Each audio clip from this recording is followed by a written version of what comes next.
What is defensive driving? Is it that I'm a good driver? Because most drivers would agree with that statement, regardless of where they live in the world, religion, or politics. Stick around. We're going to give you 5 defensive driving techniques that will make you a safer, smarter driver.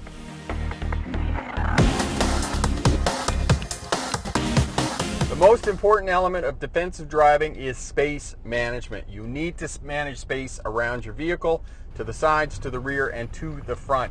And you can always manage space in front of your vehicle. And I know there's drivers out there that will say to me, oh, if I leave space in front, drivers will cut in. Yes, they will. But if they're cutting in, they're going faster than you, and they will only be there for a couple of seconds, and then you can reclaim your space. Always manage space in front of your vehicle. Have your 2 to 3 second following distance behind other traffic. And when you're stopped in traffic, always stop so you can see the tires making clear contact with the pavement.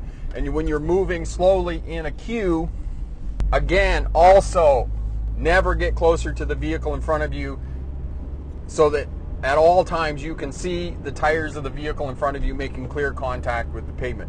If you manage space well, you are rarely going to get into trouble when you're driving. It is the most critical skill that you can have as a defensive driver, because the speed is going to take care of itself. It's like right now, I have a 2 to 3 second following distance in front of me behind this truck, and I'm simply doing 50 kilometers an hour, which is the posted speed limit, or 30 miles an hour for those of you in the States. The Smith Space Cushion System, developed and founded in the 1940s by Harold Smith, indicated that if you manage space, you have a place to drive out of if you get into an emergency situation, which is correct, because it's faster to drive out of an emergency situation than it is to brake. However, roads are much busier than they were in the 1940s when Smith founded that system. So it's now more important that you manage space in front of your vehicle so that you can come to a stop and not get into trouble in case something happens in front of you. The definition of defensive driving is that you are making allowances, you have skills and strategies in place that are compensating for the errors of other drivers, and also for when you make mistakes, because we all make mistakes when we're driving. We lose attention, we get distracted by something on the side of the road, or we're looking at something or whatnot. That's why it is so important to manage space around your vehicle, to allow for the mistakes of other people and for your own mistakes that you may make when you're driving. So the most important element of defensive driving is managing space around your vehicle. Tip number 2 is situational awareness. Where am I? What is it? Who is it? What's the weather outside doing? What's the outside temperature? Where am I at the intersection? I have to do a little jig jog here because I can't see past the traffic. There we go. So, situational awareness, being aware of what's around you, being aware of intersections, pedestrians right here at the intersection. I was slowing down and backing off for them. I've got somebody stopped here at an alleyway.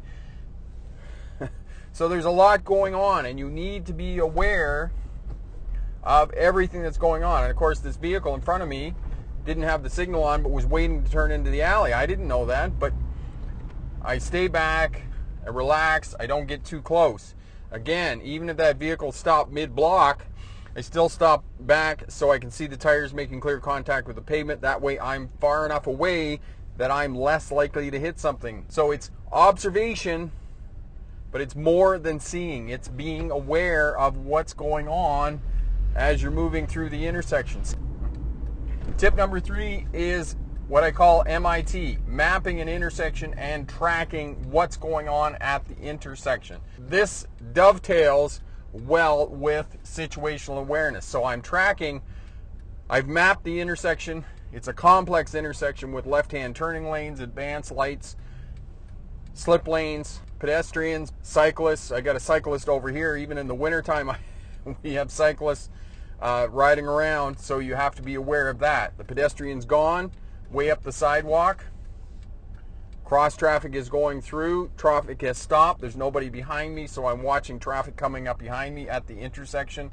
Slip lane over there, I have a truck turning right, and I'm turning left, so I'm watching and I'm tracking that truck. The truck is gone.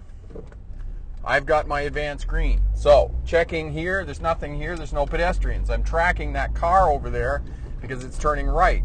And of course the car is going to turn right in beside me. So I was tracking that vehicle as I was coming around the corner through the intersection and making a left-hand turn. Same thing here. I'm tracking the red car, moving up, the car is coming to a stop. Pedestrian over here on my left. Vehicle's coming through. I'm stopping behind the stop line. The pedestrian is gone. Traffic is coming through. I cannot see what's going on over there because there's a truck sitting beside me, as you can see in the dash cam.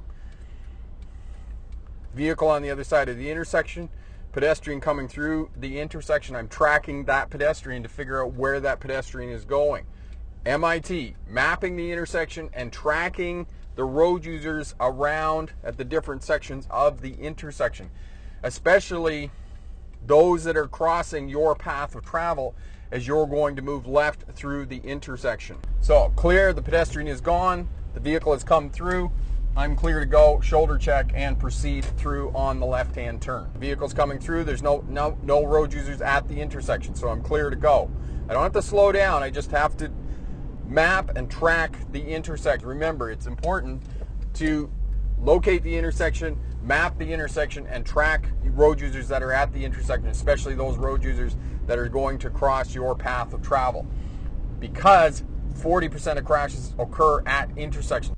Tip number 4, parking lots. If you can find a space which you can drive through into the next space so that you can drive out when you're leaving the parking lot, that is ideal. In parking lots, be sure that you go slow because there's lots of activity going on, especially this time of year with the holiday season and whatnot. Track pedestrians, figure out where pedestrians are. If you're the least bit unsure, simply stop and wait for them to pass your vehicle. When backing out in a parking lot, be sure that you look first out the rear window before you move the vehicle. Check your mirrors, check your backup camera if you have one, but make sure that you're looking out the back window before you put the vehicle in motion. Most bingle smashes and bashes happen in parking lots because people put the vehicle in motion and then they look, and by then it's too late. Tip number 5, and probably the most important tip, check yourself before you wreck yourself. You have to have an attitude of defensive driving that I'm just going to let them go and have their crash somewhere else, because people are going to cut you off. There's going to be drunk drivers, going to be poor drivers, there's going to be bad weather. All of these things are going to happen when you're driving. They're not unpredictable. They are as predictable as that tomorrow we are going to get weather, because the top 2 reasons for traffic crashes are failing to yield and following too close. Those 2 driving actions, failing to yield, failing to give way, and following too close, are simply attitudes about driving. It's your attitude towards driving. And if you want to see the perfect film about Mr. Wheeler and Mr. Walker, a Disney character in the 1950s, that was about the very nature of the Jekyll and Hyde character that we become when we drive, have a look at that up in the corner. I'll put a card up there for you. They become this crazy creature, which is crazy. They follow too close, they fail to give the right of way, and they believe that they have the right to go. For another video, click here. To subscribe, click here. And remember, pick the best answer, not necessarily the right answer. Have a great day. Bye now. Mr. Walker owns a motor car and considers himself a good driver. But once behind the wheel, a strange phenomenon takes place. Mr. Walker is charged with an overwhelming sense of power. His whole personality changes. Abruptly, he becomes an uncontrollable monster, a demon driver. Mr. Walker is now Mr. Wheeler.